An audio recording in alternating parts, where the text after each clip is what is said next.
পরীক্ষায় আসা এই অঙ্কটা দেখো কীভাবে সলভ করবে। কি বলছে, দুটি সংখ্যার যোগফল 1400, বড় সংখ্যাটিকে 20% হ্রাস করলো এবং ছোট সংখ্যাকে 20% বৃদ্ধি করা হলো, তাহলে সংখ্যা দুটি সমান হয়। ছোট সংখ্যাটি কত?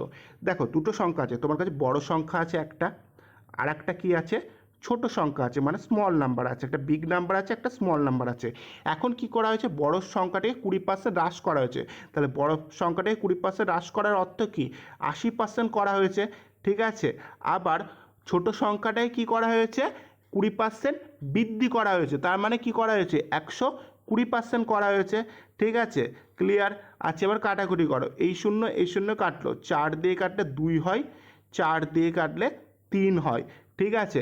আচ্ছা, তুমি মাথায় রাখবে যার পাশে যেটা থাকে সেটা তার ভ্যালু হয় না, তাহলে এসের পাশে 3 আছে আর বি এর পাশে 2 আছে, তাহলে বড় সংখ্যার ভ্যালু হবে বিপরীতটা, তাহলে বড় সংখ্যা কি 3, আর ছোট সংখ্যা কি, অবশ্যই কি স্মল নাম্বারটা হবে 2, ঠিক আছে। তাহলে আবার তোমায় বলে দিয়েছে কি, যে দুটি সংখ্যার যোগফল 1400, তাহলে 3 আর 2 এর যোগফল মানে 5, এই 5-এর মান তোমায় বলে দিয়েছে 1400, ঠিক আছে। তারপরে তোমায় কি জানতে চেয়েছে লাস্টে, ছোট সংখ্যাটি কত, তোমায় সেটা লাস্টে তোমায় বের করতে হবে, তাই তো। তাহলে 5কে তুমি কত দিয়ে গুণ করলে 14 মানে 1400 পাবে, দেখো 5কে তুমি 280 দিয়ে তুমি যদি গুণ করো তাহলে তুমি 1400 পাবে।